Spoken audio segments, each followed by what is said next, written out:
다 같이 사도신경으로 우리의 신앙을 고백드리겠습니다.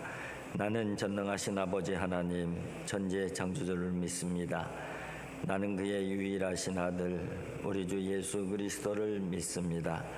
그는 성령으로 잉태되어 동정녀 마리아에게서 나시고 본디오 빌라도에게 고난을 받아 십자가에 못 박혀 죽으시고 장사된 지 사흘 만에 죽은 자 가운데서 다시 살아나셨으며 하늘에 오르시어 전능하신 아버지 하나님 우편에 앉아 계시다가 거기로부터 살아있는 자와 죽은 자를 심판하러 오십니다. 나는 성령을 믿으며 거룩한 공교회와 성도의 교제와 죄를 용서받는 것과 몸의 부활과 영생을 믿습니다. 아멘. 찬송가 190장입니다. 찬송가 190장입니다.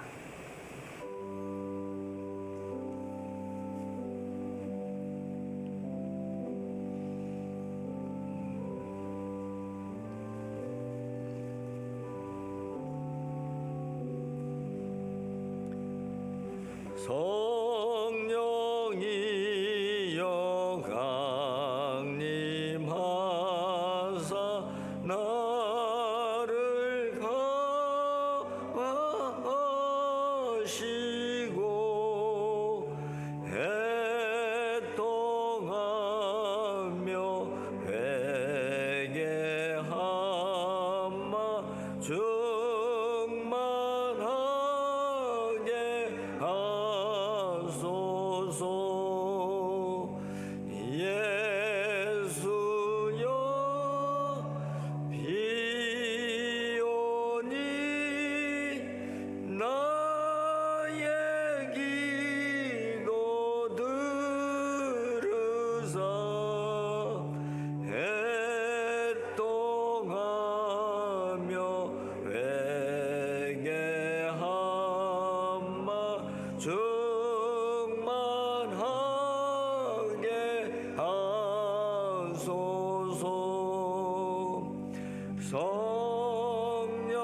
성령이여 강림하사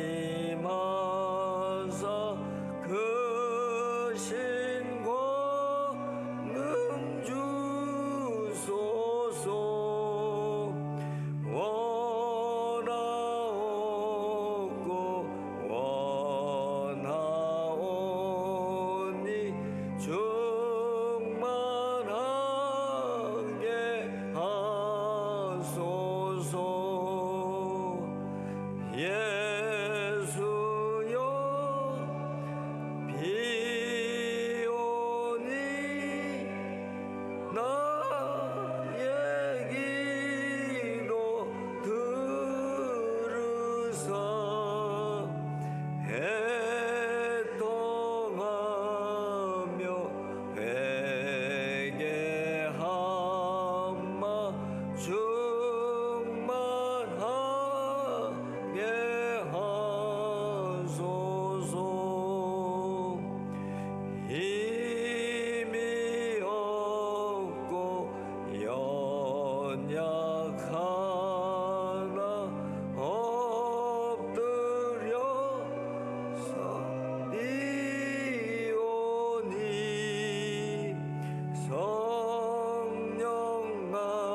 것이오니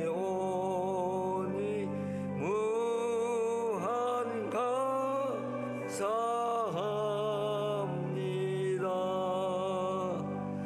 예수여 비오니 나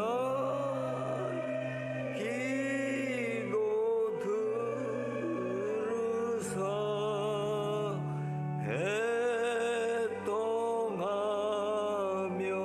회개하마 충만하게 하소서.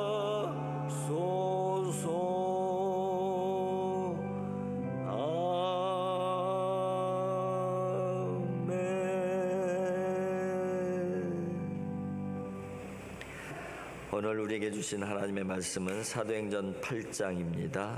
사도행전 8장 14절부터 25절까지 한 절씩 교독하겠습니다. 사도행전 8장 14절부터 25절까지 교독합니다. 14절입니다. 예루살렘에 있는 사도들이 사마리아도 하나님의 말씀을 받았다 함을 듣고 베드로와 요한을 보내매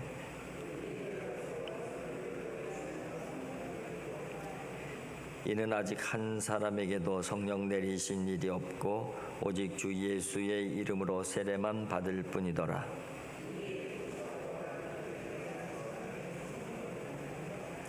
시몬이 사도들의 안수로 성령 받는 것을 보고 돈을 들여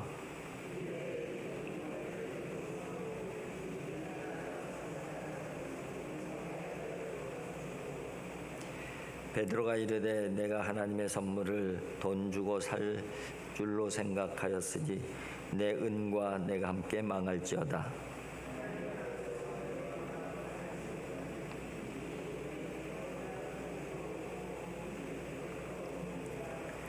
그러므로 너의 이 악함을 회개하고 주께 기도하라. 혹 마음에 품은 것을 사하여 주시리라.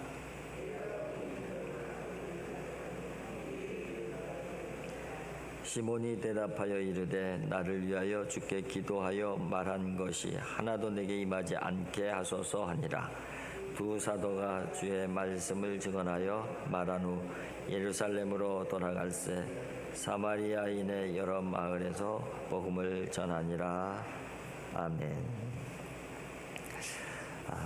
박해를 피해서 간 성도들이 곳곳에 복음을 전하게 되고 특별히 빌립을 통해서 사마리아 지역에 전도가 아주 폭발적으로 일어난 모습을 우리는 살펴보았습니다. 그런데 짧은 시간 내에 폭발적인 부흥의 역사가 일어난 원인일 수도 있겠지만은 어쨌든 사마리아에서 일어난 이 폭발적인 이 복음의 역사는 한 2% 정도 부족한 현상들이 있음을 오늘 본문은 보여주고 있습니다. 오늘 본문의 그 내용대로 하게 되면은 말씀을 받아들였고 또 세례를 받았어요. 그런데 성령은 받지 못했다. 성령이 내리신 일이 없다. 그렇게 그 표현이 되어져 있습니다.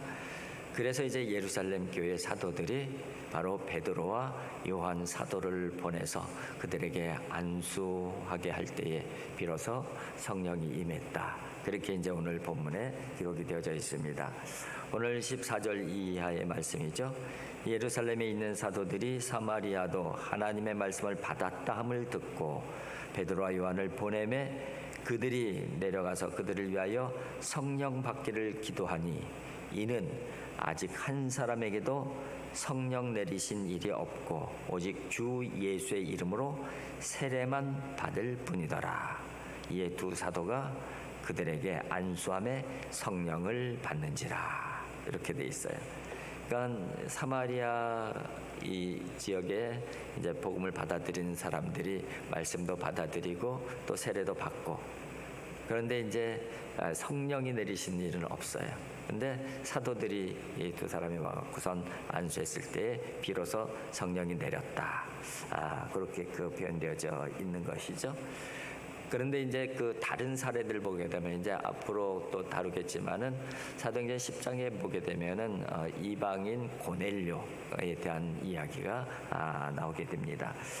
고넬료의 집에는 이제 그 세례를 받기 전에 그죠?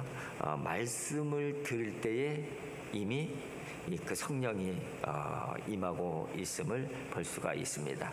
그리고 성령이 임한 후에 세례를 주는 내용이 이 10장에 나오게 됐죠. 그런 부분하고는 조금 차이는 있지만은 어쨌든 이 그 사마리아에서는 세례는 받았지만 말씀을 받고 세례는 받았지만은 성령은 내리신 일이 없어서 사도들을 통해서 성령이 임하는 모습을 볼 수가 있습니다.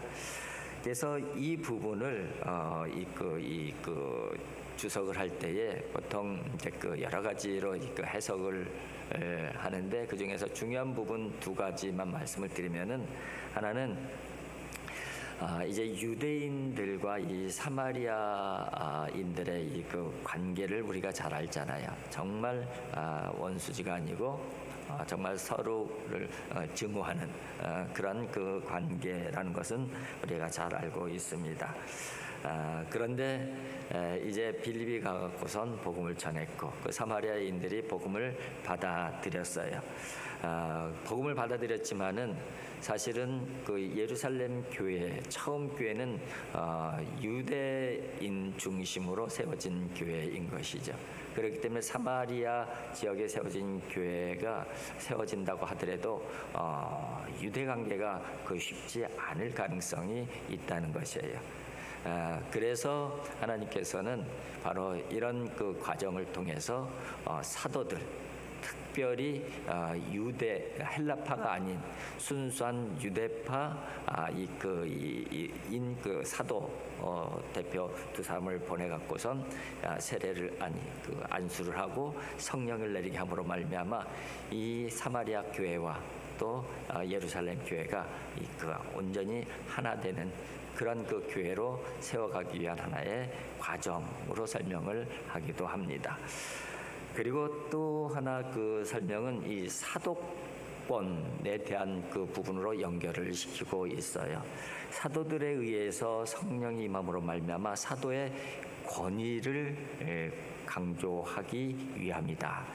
이 사도권이라는 이 관점으로 접근을 하고 있는데요. 실제적으로 초대교회에 그 많은 이단들이 발생하게 되는데 그 이단 중에서 아주 대표적인 이단 중에 하나가 몬타누스 이단이에요. 몬타누스주의라고 이렇게 얘기를 하는데 여러 가지 이제 설명을 좀 이 몬타누스주의가 사실 요즘에 세대주의 이단들 있잖아요.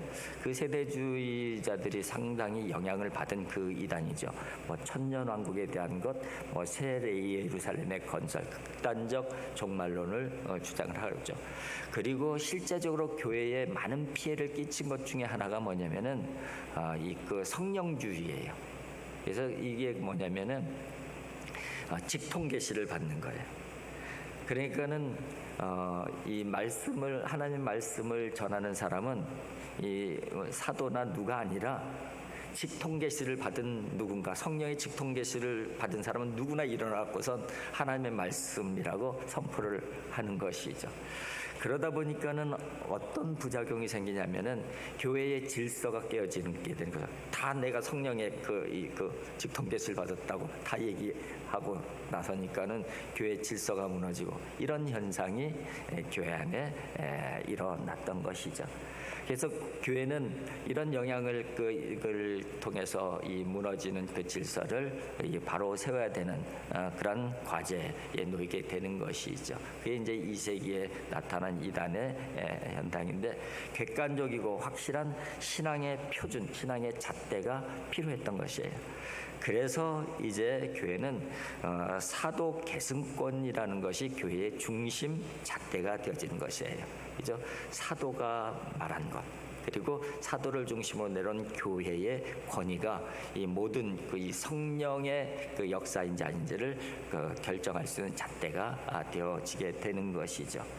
그러니까 그런 연장선상에서 이 부분을 접근을 하기도 합니다. 그러니까 사도들을 통해서 성령을 내리게 하심으로 말미암아 교회의 권위가 사도 중심으로 나아갈 수 있도록 그렇게 했다는 것이죠.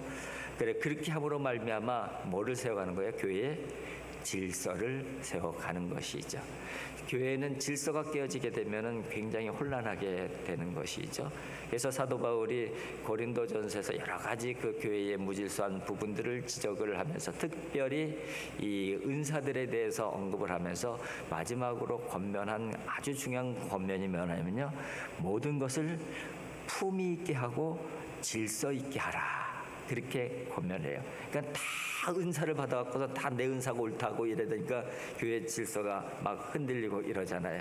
그러니까는 품위 있게 해야 된다. 질서 있게 해야 된다. 그죠? 그러니까 질서가 깨어지게 되면은 품위가 깨어지는 것이죠. 품위가 없어지는 것이죠. 그래서 교회는 정말 지켜져야 될 질서가 잘 지켜질 때에 품위 있는 그런 교회가 되어질 수가 있는 것이죠. 그런 관점에서 또 오늘 본문을 접근을 하기도 합니다. 그리고 또 하나 생각할 수 있는 것은 이 성령 충만의 점증성이에요. 그러니까는 한 번은 성령의 충만으로 뜨거운 충만을 받았지만은 사실 그것으로 끝이 아니라는 거예요. 그럼에도 불구하고 인간의 부족함, 약함이 있기 때문에 결여된 부분들이 있는 것이죠. 그래서 점진적으로 더 좋아지는 것이죠. 성령의 이끌림을 받아서 점점 성숙된 신앙인으로 자라가는 것이죠. 교회도 그렇다는 거예요. 성령의 역사로 말미암아 세워진 교회지만은 사람들의 모임이고 인간들의 모임이기 때문에 여러 가지 부족한 현상들이 나타날 수가 있는 것이죠. 그래서 성령의 충만함을 통해서 점점 신앙의 온전함을 향해서 나가는 것이 바로 교회의 모습인 것이죠. 그런 관점으로 보기도 합니다. 그래서 첫 단계는 선택해 주시는 거죠. 하나님의 선택이 있는 것이고, 그 다음에 세례를 통해서 신분의 변화가 있는 것이에요. 그리고 성령의, 물론 여기서 이제 성령의 역사가 있었지만 성령의 충만함을 통해서 이제 삶의 변화가 되어지는 것이죠. 그러니까 신앙의 과정이 중요하다는 것을 이야기하고 있는 것입니다. 그래요. 성령의 역사도 그 강하게 나타나지만은 이 과정을 통해서 주시는 또 성령의 은혜들이 있고 역사들이 있는 것이죠. 그래서 우리 신앙의 그 선진들의 모습들을 보게 되면은 하나님께서 선택해서 사용하실 때에 바로바로 그냥 능력 주셔서 사용하시는 경우도 있지만은 대체적으로 정말 중요한 일에 사용받는 사람일수록 이 과정을 아주 중요시 여김을 볼 수가 있어요. 우리가 대표적으로 모세 같은 경우가 그렇잖아요. 모세 같은 경우에 이스라엘 백성들을 출애굽시키는 지도자로 세우기 위해서 몇 년을 과정을 두시는 거예요? 80년, 왕궁에서 40년, 광야에서 40년, 80년의 과정을 두시고 나서야 비로소 이스라엘의 지도자로 세워주시잖아요. 다윗도 마찬가지예요. 다윗도 광야에서 40년 동안 훈련시키시고, 그리고 헤브론에서 그 7년 반 동안 저 작은 곳에서 왕으로 훈련시키시다가 결국은 한 17년이 지난 후에야 통합 왕이 되어지게 하시잖아요. 이런 그 과정들이 통해서 주시는 하나님의 은혜들, 역사들이 있다는 것이죠. 오늘 그 사마리아의 이 성도들에게도, 교회에게도 이런 그 은혜들이 꼭 필요했던 것이죠. 충만함이 있지만은 그것은 그들의 성품이 갑자기 온전히 확 변하는 것이 아니기 때문에 이 과정을 통해서 변화시켜 주시기 위한 하나님의 은혜이고 역사이다. 그렇게 이해를 하면 될 것 같습니다.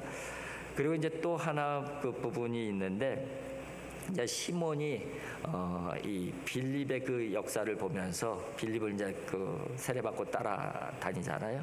근데 이 그 시몬도 온전하게 원래 가지고 있던 성품이나 이런 게 기질들이 있잖아요.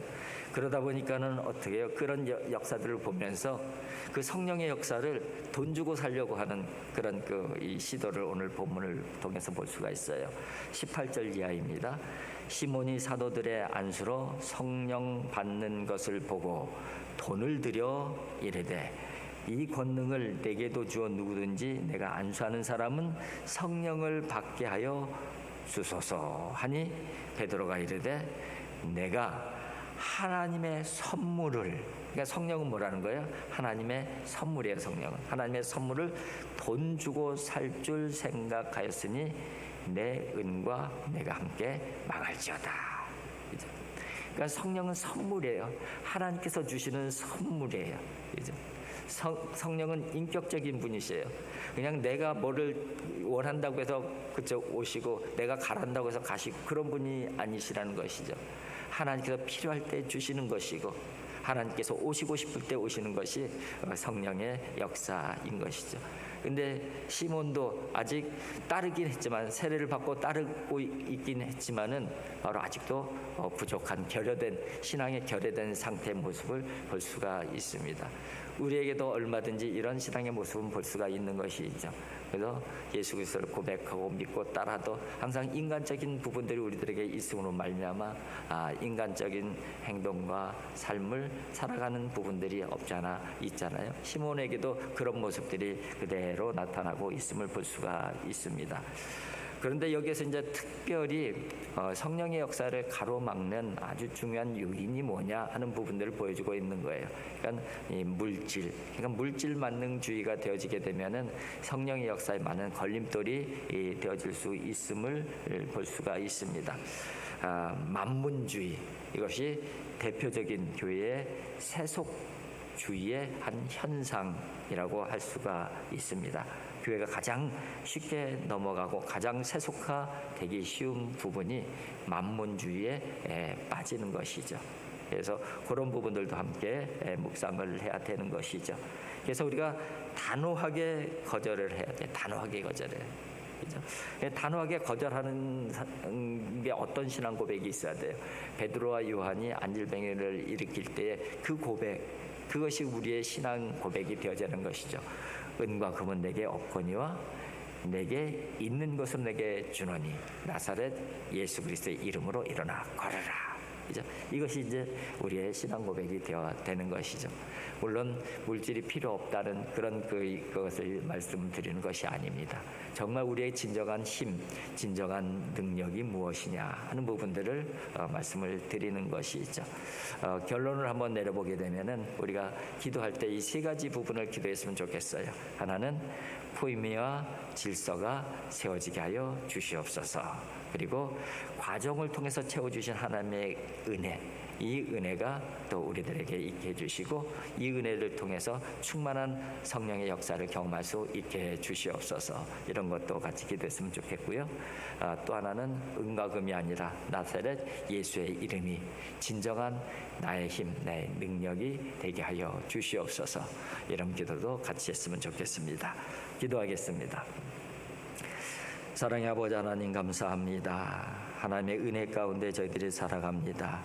아버지 하나님, 저희들이 주님을 나의 구주로 고백하고 살아가지만 저희들은 인간의 약함 때문에 늘 부족함이 있습니다. 성령의 충만함으로 날마다 성숙해 갈 수 있는 믿음의 사람들이 되어질 수 있도록 인도하여 주시옵소서. 무엇보다도 성령의 질서를 잘 줌져 세워가게 해주셔서 저희들의 신앙이, 저희들의 교회가 품이 있는 교회, 품이 있는 신앙인들이 되어질 수 있도록 인도하여 주시옵소서. 아버님, 무엇보다도 과정을 통해서 또 채워주시고 또 성숙하게 해주시는 하나님의 은혜가 있음을 저희들은 잘 알고 있습니다. 과정 하나님의 놀라운 은혜와 역사를 통해서 저희들의 충만함이 있게 주시옵시고 날마다 성숙하고 성장해가는 믿음의 모습이 있게 하여 주시옵소서. 무엇보다도 만몬주의에 휩싸이기 쉬운 이 시대에 은과 금이 아니라 나사렛 예수 그리스도의 이름, 그것이 우리의 진정한 믿음이라는 확실한 믿음을 가지고 살아갈 수 있도록 인도하여 주시옵소서. 오늘도 예수의 이름으로 승리할 수 있는 하나님의 사람으로 살아갈 수 있도록 성령이여 도와주시고 인도하여 주시옵소서. 예수님의 거룩하신 이름으로 기도하옵나이다. 아멘. 하늘에 계신 우리 아버지, 아버지의 이름을 거룩하게 하시며 아버지의 나라가 오게 하시며 아버지의 뜻이 하늘에서와 같이 땅에서도 이루어지게 하소서. 오늘 우리에게 일할 양식을 주시고 우리가 우리에게 잘못한 사람을 용서하여 준 것 같이 우리 죄를 용서해 주시고 우리를 시험에 빠지지 않게 하시고 악에서 구하소서. 나라와 권능과 영광이 영원히 아버지의 것입니다. 아멘.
네.